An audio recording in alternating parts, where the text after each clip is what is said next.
কি কেমন আছেন সবাই? ভালো তো? শ্রাবণ মাস কিন্তু শেষ। আজকে ভাদ্র মাসের 1 তারিখ। তো যাই হোক, প্রত্যেক দিন তো দোকানে চলে আসি বক বক করতে, আপনাদের সাথে টাইম পাস করতে। তো যাই হোক গে, চলে তো এলাম। আচ্ছা, যারা আমাকে চেনেন না তাদের উপলক্ষে বলে দিই, আমি মুক্তি। দমদম পাইপপাড়া ক্যাম্বাগানের মুখেই কিন্তু আমার দোকান আছে। এই যে দোকানটা দেখতে পাচ্ছেন, এই যে দোকানটা হচ্ছে আমার।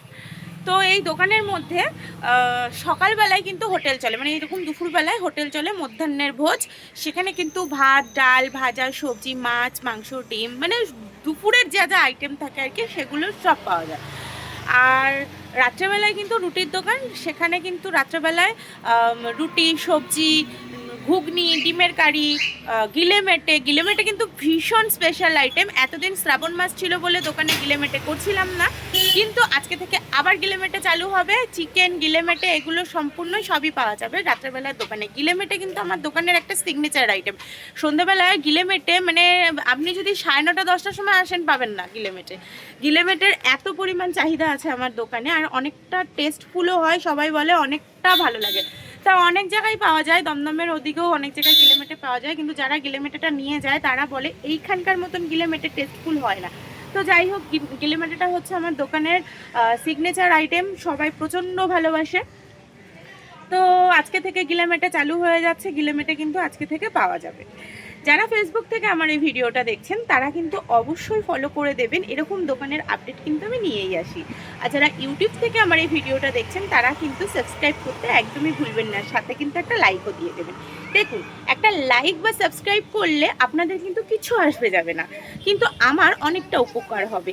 আপনারা আরও অনেক কিছুভাবে আমাকে উপকার করতে পারেন, যেমন ধরুন কমেন্ট করে উপকার করতে পারেন, যেমন ধরুন লাইক করে উপকার করতে পারেন, আর আরও বেশি উপকার করতে পারেন যদি আমার এই ভিডিওটা আপনারা একটু শেয়ার করে দেন, তাহলে আমি আরও বেশি উপকৃত হব।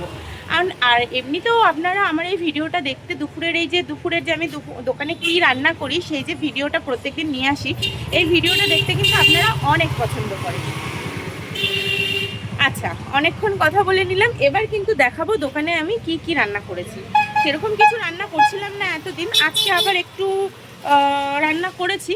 তো চলুন দেখি কি রান্না করেছি, সেটাই দেখিয়ে দিই। আসলে আমি হোটেলে রান্না করি বলে যে হাবিজাবি রান্না করবো সেগুলো করি না, আমি সিম্পল রান্না করতে পছন্দ করি, কারণ বাঙালিরা সিম্পল খেতে পছন্দ করে। মাছে ভাতে বাঙালি, যতই চিকেন মাটন যত যাই হোক, মাছের ঝোল ভাত বাঙালি যেন একটা তৃপ্তি করে খায়। তো সেই মাছের ঝোল ভাতই হোটেলে বেশি পরিমাণ করি। আর আমার মাছের ঝোল, মানে আমি এটা বলছি না, যারা দোকানে প্রত্যেকদিন খায় তারা যে আমার দোকানের মাছের ঝোলটা এত পছন্দ করে, কি বলবো, মাছের ঝোল তারা অনেক পছন্দ করে। একদম ঘরোয়া প্রসেসে আমি মাছের ঝোল করি, হোটেল বললে যাতা করে চালিয়ে দেবো একদমই না। আমি কিন্তু ঘরে একদম যেরকমভাবে ভালো মতো মাছের ঝোল করি সেরকমভাবেই মাছের ঝোল করি। অনেকক্ষণ কথা বললাম, আমি তো মেন জিনিসটাই এখনো পর্যন্ত দেখালাম না আপনাদেরকে, আমি কি কি রান্না করেছি সেটা তো অবশ্যই দেখাবো। তার আগে একটু কথা বলে নিই। মাঝে মাঝে আগে অন্য ভিডিওর মানে আপডেট নিয়ে, দোকানের আপডেট নিয়ে আসতাম, এখন এত পরিমাণ কাজে ব্যস্ত হয়ে পড়েছি, সেইভাবে কোনো আপডেট দিতে পারছি না, সেভাবে কোনো মানে ভিডিও ছাড়তে পারছি না, কোনো রকমই কোনো ভিডিও করতে পারি না।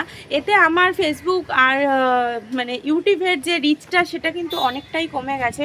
কিছু করার নেই, মানে হচ্ছে না। ফেসবুকে তো এখনও আমি কন্টেন্ট মনিটাইজেশন পাইনি, কিন্তু ইউটিউবে মানে আর্নিং হয়, কিন্তু ওই যে বললাম রিচটা অনেকটা কমে গেছে, কারণ এখন একদমই সময় পাই না ভিডিও ছাড়ার। আগে যেমনি একটা প্রফেশনাল প্রত্যেকদিন একই টাইমে একটা কন্টেন্ট নিয়ে একটা ভিডিও বা একটা কিছু শর্টস, রিলস, এগুলো যে আমি কন্টিনিউ ছাড়তাম, এখন সেই জিনিসটা হয় না, মানে হয়ে ওঠে না। তো যাক, কি খাবার দেখে করেছি সেটা তো আগে দেখাই, চলুন দেখিয়ে নিই, বাকি গল্প পরে করছি। এই যে এখানে দেখিয়ে দিই, ভাত কিন্তু অনেকে খেয়ে গেছে। আমার ভিডিও যারা প্রত্যেকদিন দেখেন তারা কিন্তু অনেকেই জানেন, সকালবেলা টিফিন হিসাবে কিন্তু অনেকে গরম ভাত, ডাল, আলু চোখা খেয়ে যায়। তো যাই হোক, এই যে এখানে কিন্তু আমি আজকে করেছি মিনিকেট ঝুরঝুরে চালের ভাত। এই যে ঝুরঝুরে ভাতটা, এই ভাতটা কিন্তু আমার কাস্টমাররা খুবই পছন্দ করে, একদমই ঝুরঝুরে করি।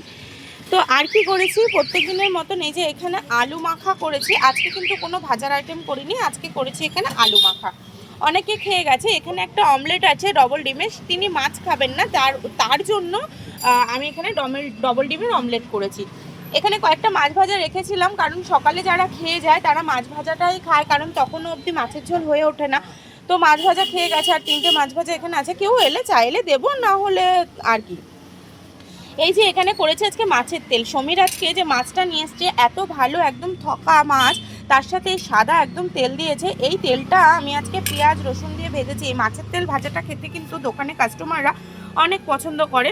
তো এটাও অন্যথা কিছু হয়নি, মাছের তেল ভাজা দিয়েও ভাত খেয়েছে।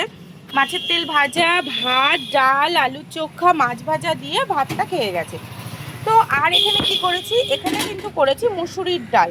মুসুরির ডাল করেছি পেঁয়াজ রসুন ধনেপাতা সব কিছু দিয়ে, কিন্তু এখানে করেছি মুসুরির ডাল। আর এখানে কি করেছি, এখানে সবজি করেছি, সব রকম সবজি দিয়ে মিশিয়ে একটা সবজি করেছি। এতে ভেবেছিলাম বড়ি দেব, কিন্তু আগের দিনের মতন সেম হয়েছে। বড়িটা এনে রেখেছি, কিন্তু পরে মনে পড়েছে, পরে তাও ভাবলাম যে ভেজে বড়ি দিয়ে দেবো, সেটাও ভুলে গেছি।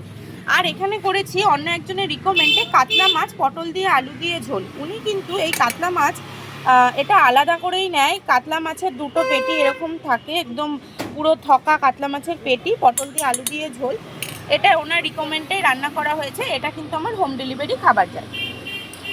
আর কি করেছি, আর কিন্তু এখানে করেছি এই যে মাছে ভাতে বাঙালি, মাছের ঝোল আর ভাত।